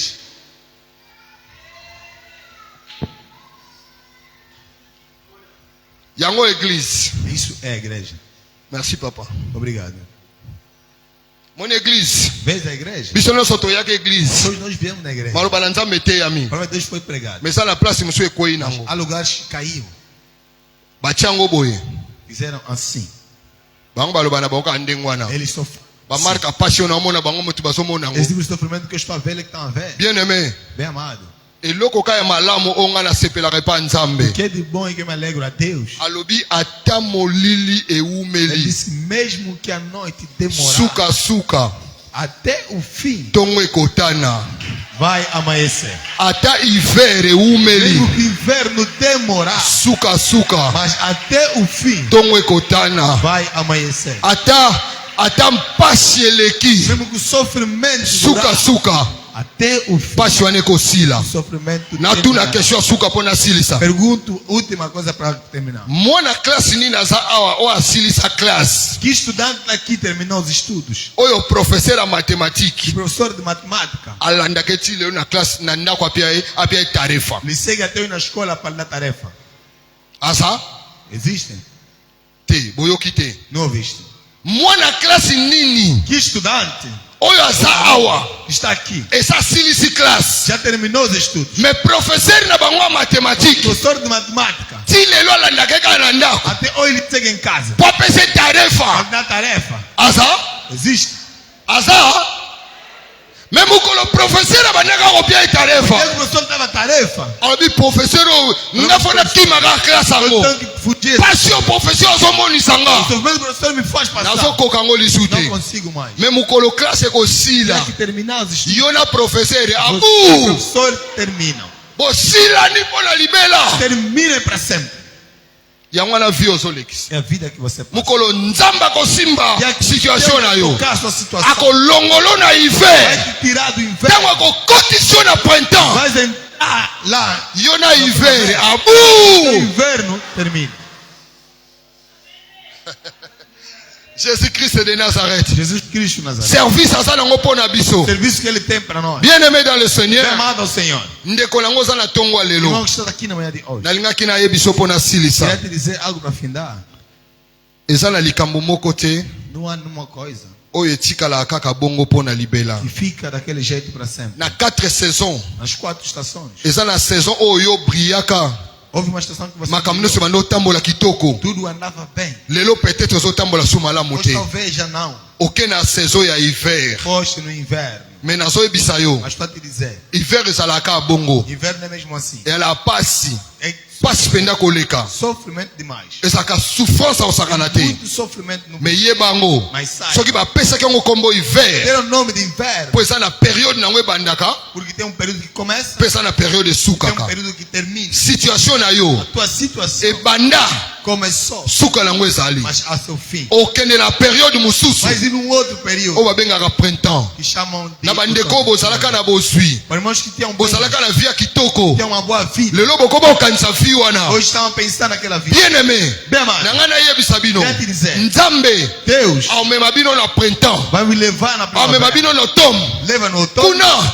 Lá hiver eza te no inverno. kuna Là. banzete bota makasa sika c'est le Coisas renouvellement ya molimo do mosantu Espírito Santo na kati ya bomo ya mutu. dentro da vida do homem. Nzambe akorenuvele Ele yo vai renovar. nzambe Vai akorenuvele yo renovar-te. nzambe oyo Deus tozosambela estamos a orar. oyo amemaka yo na ete Que te levou no verão. alekisi yo na E hiver passar no inverno. aza le même É o dieu mesmo Deus. akokende na Vai automne levar no outono. mpe akokoma no ntina Vai chegar printemps até no primavera. ntango jésus na kuwa Quando Jesus nasceu, yesu azolela Jesus chorava. souffrance elekai O makasi sofrimento era demais. yesu aketi na bakufi Jesus foi até nos mortos. yesu Jesus. batiei na kati ya bakufi Colocaram nos mortos. mokolo moko Dia. awumelaka kuna mpo na libela Demorou, te não ficou lá para sempre. 3 jours après 3 dias depois, yesu abimi na kati ya bakufi Jesus saiu dos mortos. jésus abimi ya sika Ele saiu novo. yesu wana Aquele Jesus, na kombo na yesu em kristo nome de Cristo Jesus, ya o nazareth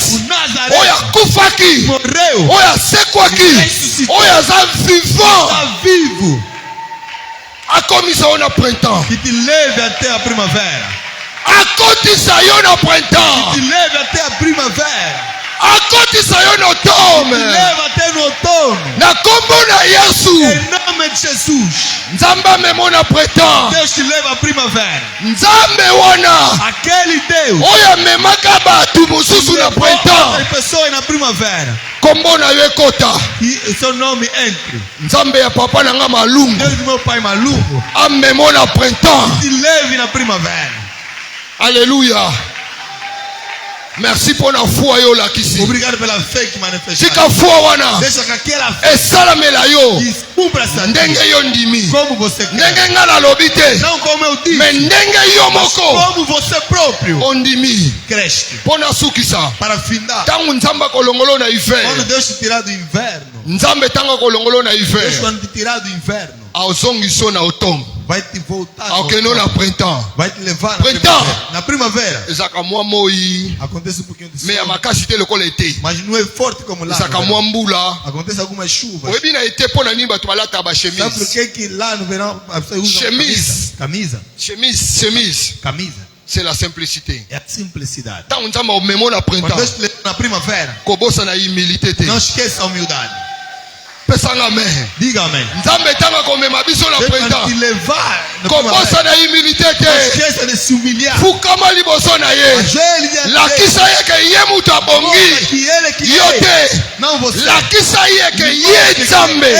Oyo komemo na printemps. Vai te levar na Ye nde primavera. mutu abongi na lokumu. Ele é que merece ser glorificado. Yango bien aimé. Por isso, bem amado, nosso Deus Oyo azomemo na printemps. te levar no Nzambe primavera. akokomiso na printemps. Te levar no primavera. Kobosa na humilité te. Não esqueça da humildade. Kobosa na humilité Esqueça te. de humildade. Tika ye nzamba mata. Deixa que Deus suba Yo kita. e você desce. Azo esika Ele lokumu. tem lugar de honra Pona kombo na para que ekumisama. o seu nome seja Ende glorificado. nzambe. Aplaudo. Likolo ya banzambe nyonso. É Deus de todos os deuses. Maloba na nzambe yango oyo. Essa é a palavra de Deus. Jésus Christ de Nazareth. Je célèbre kombo na yo po toza nzambe. Likolo ya banzambe nyonso.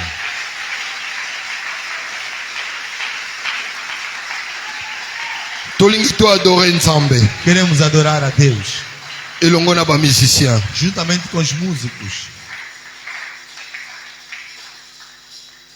Yobongi na lokumu, yofandi na bisika, bileki na nkembo, kolo na bolingo nyonso, yonde nzambe na nguya. Mokokisi na bilaka kembwezaya tozofukama liboso ya nzambe Ajoelha diante de Deus. fo tomatisa ye na niveau le plus élevé. Devemos elevá-lo no nível mais alto. Yobongi na lokumu, ofandi na bisika, bileki na nkembo, kolo na bolingo nyonso, yonde nzambe na nguya, mokokisi na bilaka, nkembo eza ya yo, zuwa lokumu kolo. Nani akokani na yo? Quem é? Toquei. Nani aza lokola yo? Oh Yesu salete bomoi nangaya ya yo ezala moko natatola boina ye baye te yo bongi na lokumu. Yemba lisusu nani aza lokola ye? Nani aza lokola yo?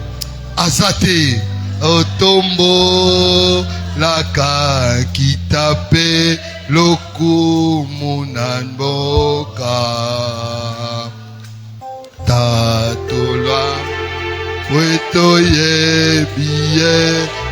yo bongi nalo kumu.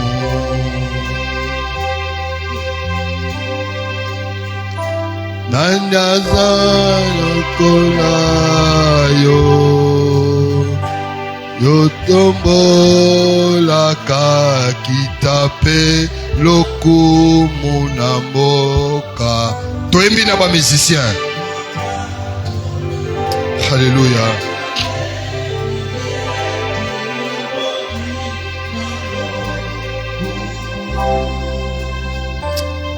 Jésus. Alléluia.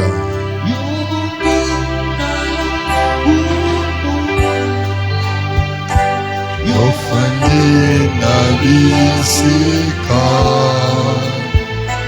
ileki na kembo kolona boli yoso yonde nzambe na nguya Oko kisi na bilaka Kembweza ya yo Zua lokumu kolo Nangaza lokola Salete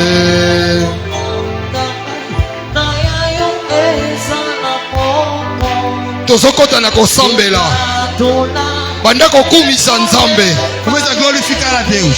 banda koyebisa nzambe merci Fala a Deus obrigado. na oyo ya bandi kosala na vi na yo. Operar na sua vida. Alléluia. Ora. Vi na yo zosenga prière. A tua vida requer oração. Alléluia.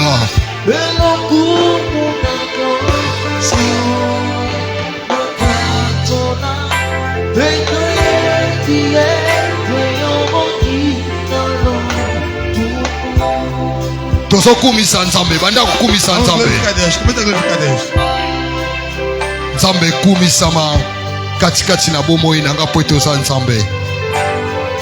Nani aza lokola yo obongi na lokumu likolo ya banzambe nyonso okitisaka nkita ya mboka po ete kombo na yo ekumisama ochangeaka attitude ya bomoi na moto ochangeaka saison na bomoi na moto atako mpasi eumeli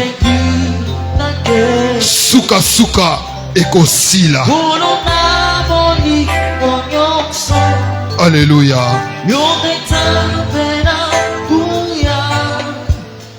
Okokisi na bilaka kekweza ya yo zuwa lokumu kolo.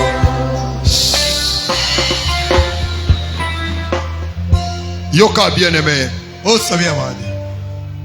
Ozosambela pona bomoi na yo Mas orar para a sua vida. kotika yango na maboko na nzambe Entrega na mão de Deus. na periode oyo No ozolekisa período que tu passas. eza periode ya pasi, c'est vrai, Período de sofrimento, me verdade. tika yango na maboko na Mas nzambe. entrega na mão de Deus. Yebisa nzambe Fala para Deus. vi oyo nazolekisa lelo A vida que passas hoje. soki olingaka te Se tu não nde quer, ekomelenga te se não quisesse, não podia chegar a mim. yango Por isso, kolandisama na maloba na yo entre meio da sua palavra, nazosambela eu oro. kokumisa yo nzambe Glorifico a ti, Deus. mpo na vi ya pasi oyo nga O nazolekisa sofrimento que na kati ya pasi dentro do sofrimento, kumisa nzambe glorifico o seu nome. na kati ya No pasi sofrimento, na kati ya kozanga as faltas, na kati ya kozanga mosala falta de trabalho, commerce ekwei comércio caiu, bato bazoseka yo as pessoas estão a rir-se de ti.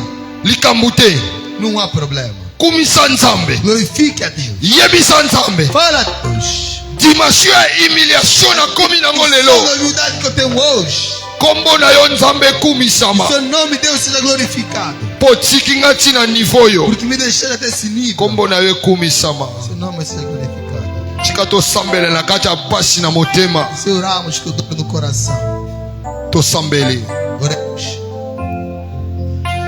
Jésus tika bomoi no maboko ya nzambe Entrega a sua vida na mão de Deus. Nas horas escuras da vida, Jesus está lá. Quando ninguém tem tempo pra mim, sou alguém que eu conheço. Jesus, nas horas amargas da minha vida, Jesus está lá. O único que conhecendo minhas falhas, pensamentos, vitórias, Jesus.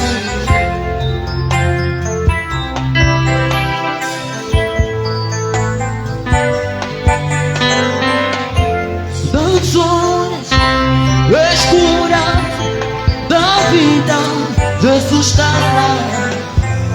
Das horas amargas da minha vida, Jesus está lá. Quando ninguém tem tempo pra mim, sou alguém que eu conheço. Jesus, das horas escuras da minha vida, Jesus está lá. O único que conhecendo minhas falhas, pensamentos, ficou Jesus.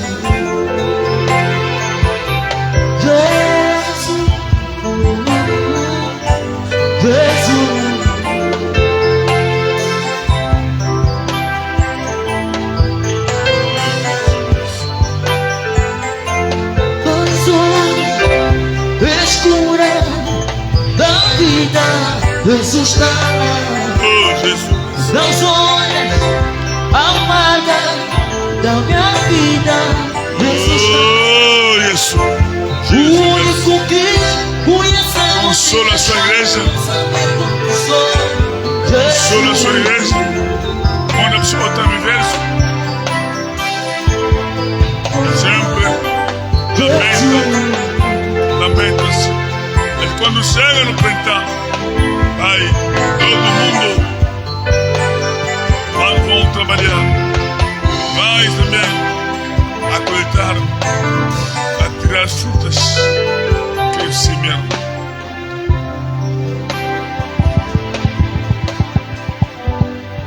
Fica calmado, fica assim, um silêncio.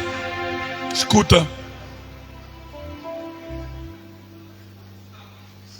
Quando a pessoa está no verso, sempre a pessoa chora, Tangu mutada na invento jura lelaka.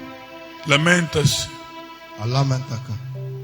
Até quando vai acabar o verso? Kino invere kosila.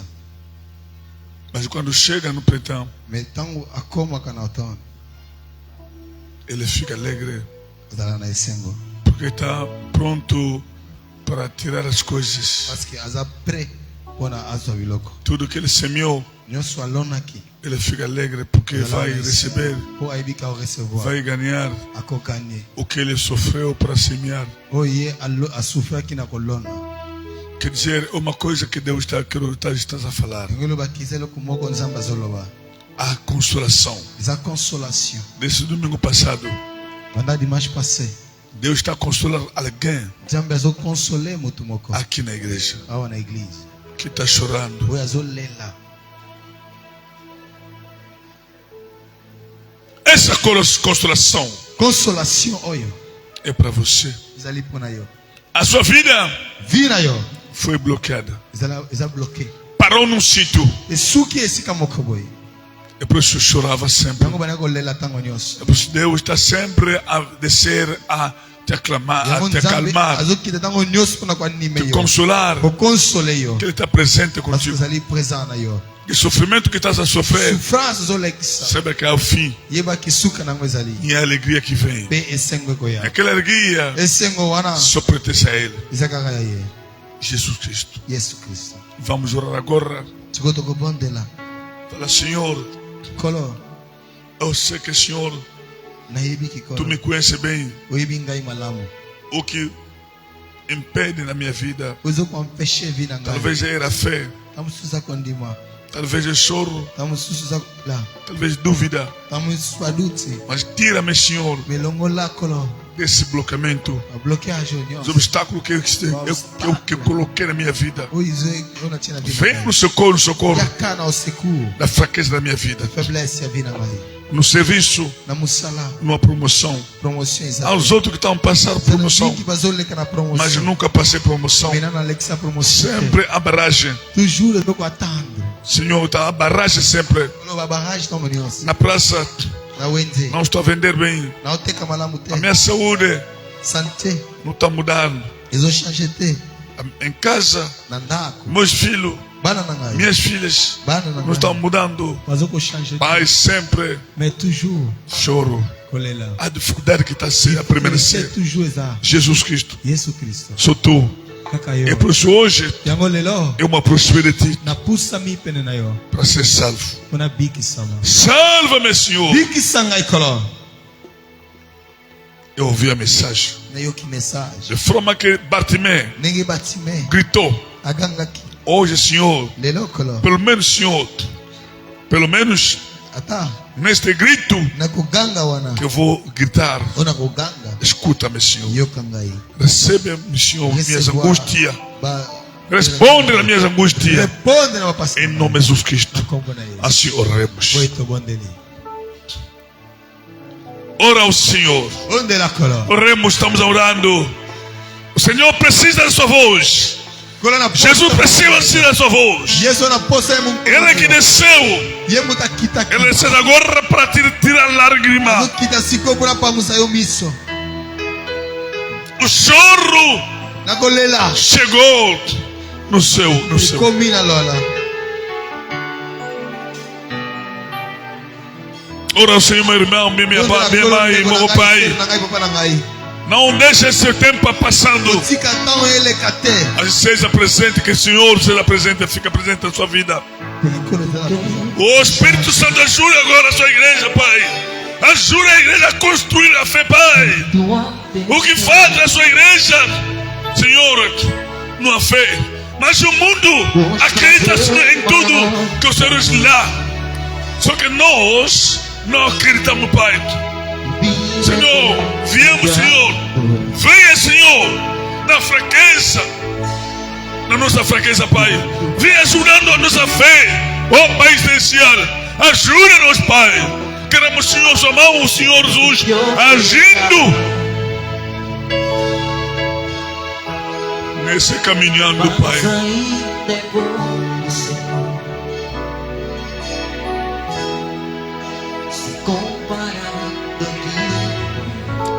Aleluia.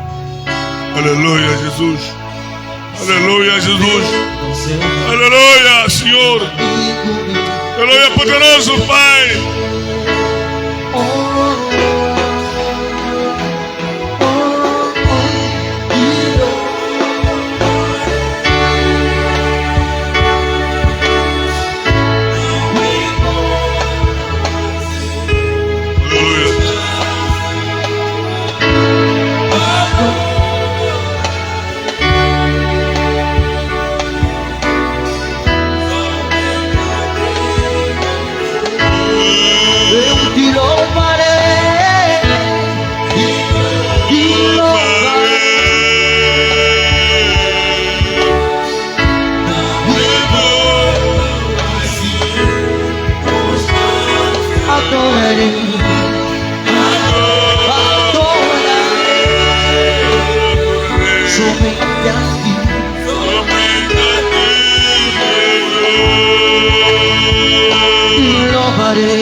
Prazer maior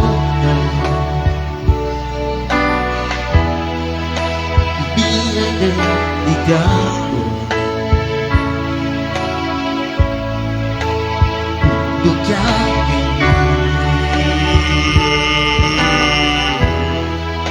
o que eu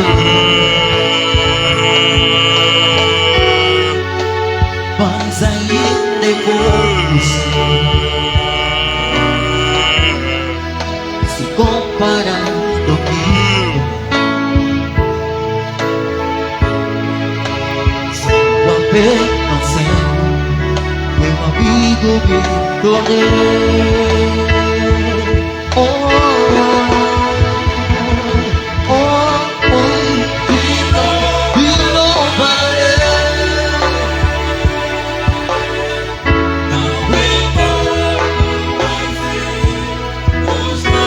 Adorarei, adorarei, somente a ti. Eu te louvarei.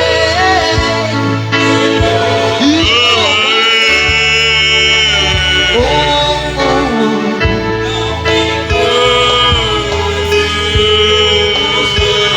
Adorarei, adorarei, somente a ti, somente a ti, somente a ti, Senhor. Somente a ti, tu és o meu amado. Somente a ti, tu és o meu amado.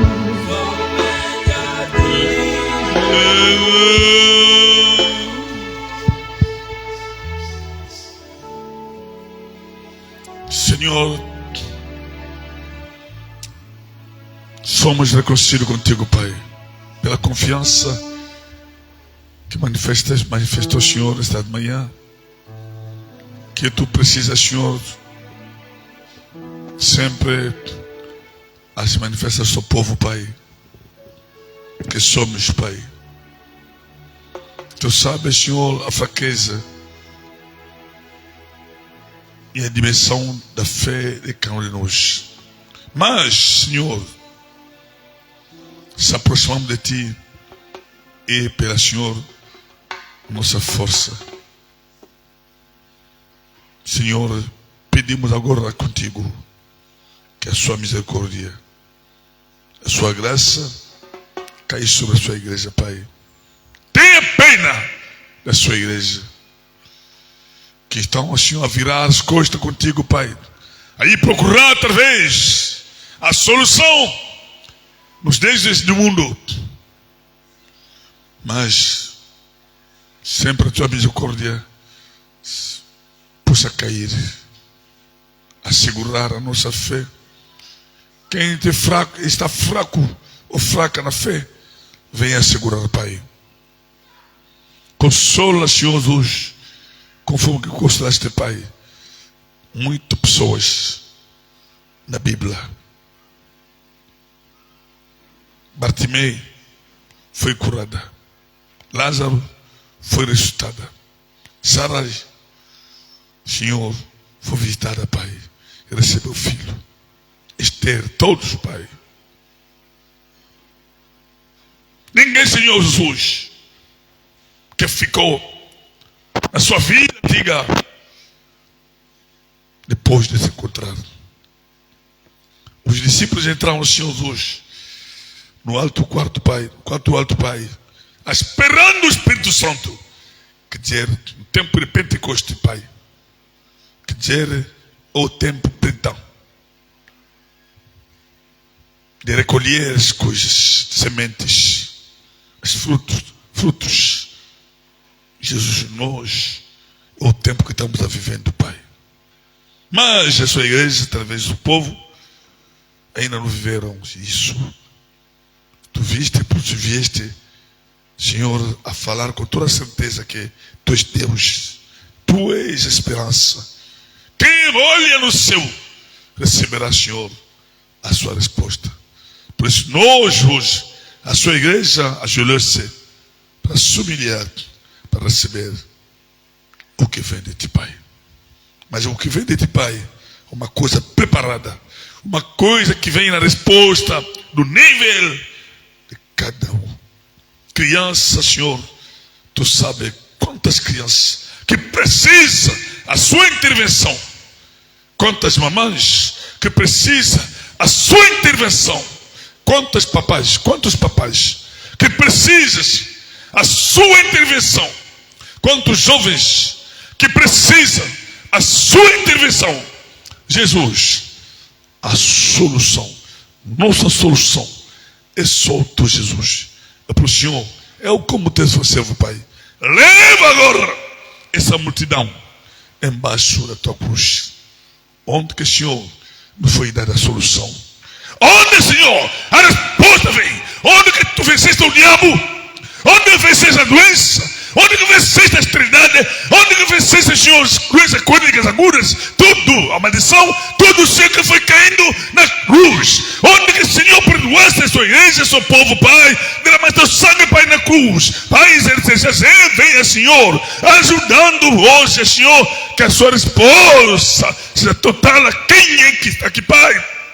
Tira a lágrima a quem que chora, consola, Pai Jesus, e queima todo esse fruto do diabo, Senhor, nos corações, nas coisas, ou no corpo, nas almas, no espírito das pessoas, e tira a incredulidade, Pai, quebra essa incredulidade, Pai, que sempre se abarreia, Senhor, a bloquear a sua mão, que tem impedido a sua mão para não descer nas cabeças de quem que está aqui presente, Pai, que sofre, que tanto chora, Pai. A luta não é nossa mais, a luta é sua, Pai. A vitória que os Deus deste, Pai, na cruz. Ninguém subiu na cruz, só tu, somente tu que subiste na cruz, para o Senhor nos dar vitória, Pai.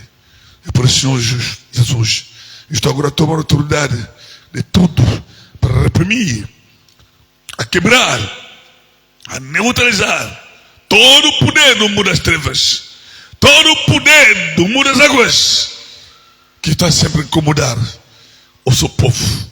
No nome de Jesus, sai, vai no lugar seco, liberta agora de corrente a pessoas, corta as correntes, Senhor, que está amarrada agora, que fica decorrentada agora, no nome de Jesus.